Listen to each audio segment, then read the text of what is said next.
السلام علیکم ورحمۃ اللہ وبرکاتہ۔ الحمدللہ رب العالمین، والصلاة والسلام علی سید الاولین والآخرین نبی الانبیاء والمرسلین وعلى آلہ واصحابہ ومن تبعہم بإحسان إلی یوم الدین، اما بعد۔ أعوذ بالله من الشيطان الرجيم، بسم الله الرحمن الرحيم۔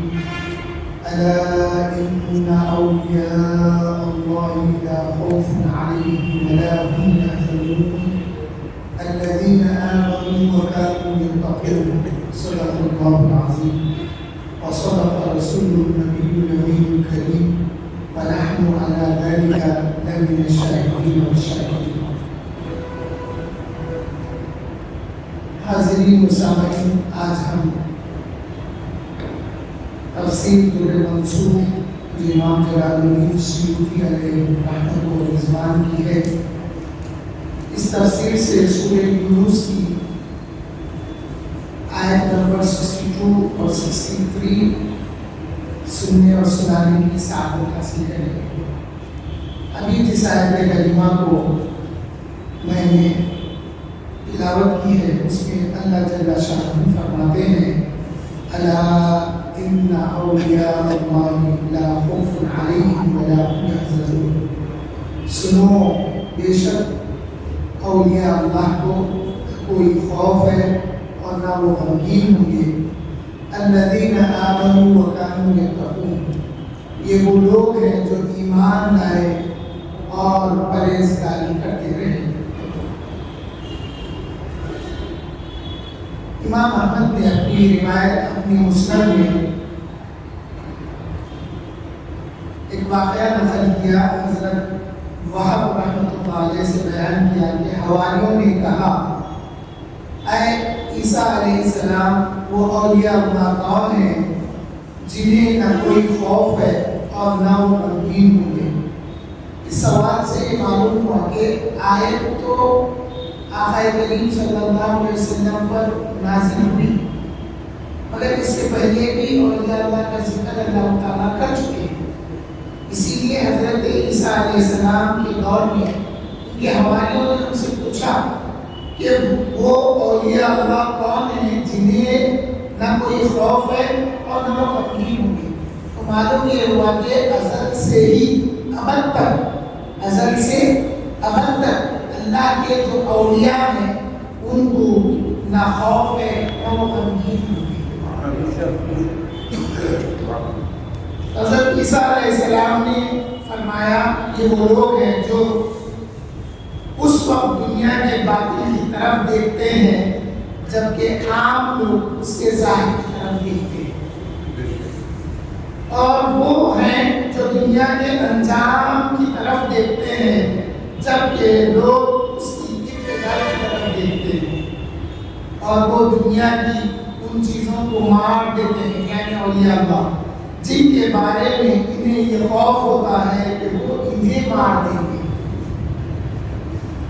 مار دینے سے مراد یہاں یہ بھی ہے کہ وہ چیزوں کو اولیاء اللہ مار دیتے ہیں، یعنی ان کو دور کر دیتے ہیں یا ان سے دور ہو جاتے ہیں جن کے قریب آنے سے اللہ سے بے رغبتی نہ ہو جائے۔ جو چیزیں اللہ کے قرب سے دور کرنے والی ہوتی ہیں اولیاء اللہ ان کو اپنے سے دور کر دیتے ہیں۔ اس میں بہت ساری صفتیں حضرت عیسیٰ علیہ السلام نے بتائی ہے، مگر آئیے آقا کریم صلی اللہ علیہ وسلم کی طرف آتے ہیں۔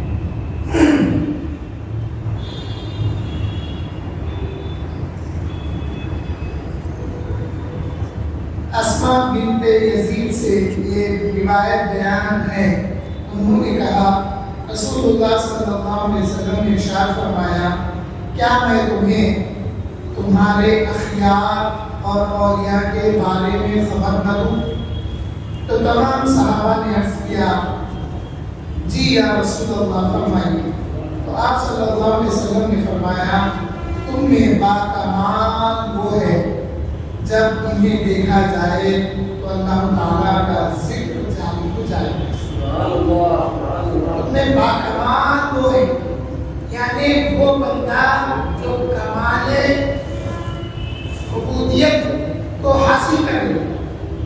اس کا مقام یہ ہو جاتا ہے جب اس کو دیکھا جائے، جب اس کی رؤیت ہو، جب اس کا دیدار ہو، تو اللہ تعالیٰ کا ذکر جاری ہو جاتا ہے۔ انہی اولیاء اللہ میں سے بہرالعلوم سیدی و سندی مولانا محمد عبدالقدیر صدیقی رحمۃ اللہ علیہ کا بشمار ہوتا ہے۔ بہرالعلوم جب کبھی کسی محفل یا مجلس میں جانے کا ارادہ فرماتے تو آپ کے مقام مجلس یا مقام واعظ و بیان جو بھی ہوتا تھا، وہاں پہنچنے سے پہلے جو لوگ ہوتے تھے، جو حاضرین ہوتے تھے، ان کے دل ذکر کرنے لگتے تھے۔ یہ بہرالعلوم کی صفات میں سے آقا نے فرمایا کہ اخیار اور اولیاء کے بارے میں یہ ہے کہ جب انہیں دیکھا جائے تو اللہ تعالیٰ کا ذکر جاری ہو جائے۔ ایک روایت میں ہے کہ اللہ تعالیٰ کی یاد آ جائے۔ یہاں پر یہ ہے کہ یاد آنے کے بعد کمال یہ ہوگا کہ اللہ کا ذکر جاری بھی ہو جائے، ذکر الہی وہ کرنے لگے۔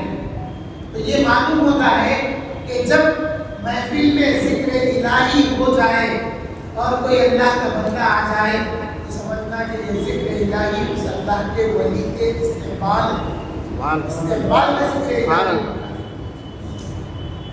امام حاکم نے حضرت ابن عمر رضی اللہ تعالیٰ عنہ سے ایک حدیث روایت کی ہے کہ اللہ تعالیٰ کے کچھ بندے ہیں، نہ وہ انبیاء ہیں نہ شہداء ہیں، لیکن قیامت کے دن اللہ تعالیٰ سے ان کے قرب اور مجلس کے سبب انبیاء علیہ السلام اور شہداء بھی ان پر رش کریں گے۔ بس ایک اعرابی، ایک دیہاتی شخص، آپ اگر دیکھیں گے نا ادب مصطفیٰ میں جب کبھی سوال کرنے کا وقت آیا تو بادب ہو کے سوال کیا گیا۔ یہ صحابہ کی سنت تھی۔ وہ اعرابی اپنے گھٹنوں پر ہاتھ رکھ کر سامنے بیٹھ گیا۔ مجھے وہ بات یاد آتی ہے جب جبرائیل امین دیائے کلبی رضی اللہ عنہ کی صورت شکل میں آقا کے پاس حاضر ہوئے اور دو زانو بیٹھ کر اپنے دو ہاتھ آقا کریم کے زانوئے مقدس پر رکھ کے عرض کرنے لگے تھے، جس کو حدیث جبریل اور حدیث ایمان بھی کہا جاتا ہے۔ تو معلوم ہوا یہ نہ صرف صحابہ کی سنت ہے بلکہ جبرائیل امین کی بھی سنت یہ۔ سبحان اللہ، سبحان اللہ۔ وہ عربی اپنے گھٹنوں پر ہاتھ رکھ کر سامنے بیٹھ گئے اور یہ معلوم ہوا کہ ایک نے سوال کیا تھا تو آقا نے اس کو عطا نہیں کیا تھا، وہ تھا ذوالخویسرہ جو پیچھے سے آ کے سوال کیا۔ پھر جب وہ محروم ہو گیا سوال سے تو کہنے لگا یا محمد، اے محمد انصاف کریے۔ یہ ادبی انداز نہیں تھا اور یہ جملہ بادب لوگوں کا نہیں تھا۔ بادب تو یا رسول اللہ کہتے تھے۔ تو آقا کریم صلی اللہ علیہ وسلم کی بارگاہ سے جب وہ مایوس چلا جا رہا تھا بے ادبی کے سبب، تو آقا نے اس کے آثار دیکھ کر فرمایا تھا کہ عنقریب اس کی پشت سے ایسے لوگ ظاہر ہوں گے جو قرآن تو پڑھیں گے مگر قرآن کے حلق سے نیچے نہیں اترے گا۔ تو معلوم یہ ہوا سوال سامنے سے بادب ہو کے کیا جاتا ہے۔ تو پھر وہ شخص بیٹھ گیا اور عرض کی، یا رسول اللہ صلی اللہ علیہ وسلم آپ ہمیں ان کے اوصاف بتائیے، ہمارے لیے انہیں وضاحت سے بیان فرمائیے۔ اور ایک مقام پر ہے کہ عرض کیا گیا، یا رسول اللہ آپ ان کے اوصاف بتائیے تاکہ ہم ان سے محبت کریں۔ آقا کریم صلی اللہ علیہ وسلم نے فرمایا وہ ایسی قوم سے ہے جو قبائل سے دور مختلف اطراف کے لوگ ہیں۔ وہ قبیلوں میں آبادیوں میں رہنے والے نہیں ہیں کثرت سے، وہ تو ان آبادیوں ان قبیلوں سے دور رہنے والے ہیں۔ اللہ تعالیٰ اور وہ اللہ تعالیٰ کی رضا کے لیے باہم ایک دوسرے سے دوستی کرتے ہیں۔ دوستی اگر کرتے ہیں تو صرف اللہ کو راضی کرنے کے لیے، اللہ کو راضی رکھنے کے لیے کرتے ہیں۔ اور اللہ تعالیٰ کی خوشنودی کے لیے بھی ایک دوسرے سے محبت کرتے ہیں۔ حدیث شریف میں پر جگہ آیا الحب للہ والبغض فی اللہ، محبت کرو تو اللہ کے لیے اور نفرت اگر رکھو تو اللہ کے لیے۔ اللہ تعالیٰ ان کے لیے قیامت کے دن نور کے ممبر بچھائے گا اور وہ ان پر بیٹھیں گے، لوگ اس دن خوف زدہ ہوں گے اور انہیں کوئی خوف نہیں ہوگا۔ وہی وہ اولیاء اللہ ہیں جنہیں نہ کوئی خوف ہے اور نہ وہ غمگین ہوں گے۔ انہی میں سے پیران پیر غوث الاعظم دستگیر رضی اللہ تعالیٰ عنہ، جنہیں سلطان الاولیاء بھی کہا جاتا ہے، غوث ثقلین بھی کہا جاتا ہے، اور آپ کے ذکر، آپ کی سیرت، آپ کی کرامات الحمدللہ آپ پچھلے 10 دن سے آفتاب خطابت حضرت مولانا سید شجاعت علی سراج قادری دامت برکاتہ العالیہ اور ہماری جماعت کے حضرات سے ملنے اس میں ہیں۔ اللہ تعالیٰ سے دعا کرتا ہوں کہ اللہ تعالیٰ اس خراج عقیدت کو پیران پیر کی بارگاہ میں قبول اور منظور فرمائے، تمہاری وابستگی کو اور بھی مضبوط عطا فرمائے۔ آمین الحمدللہ رب العالمین۔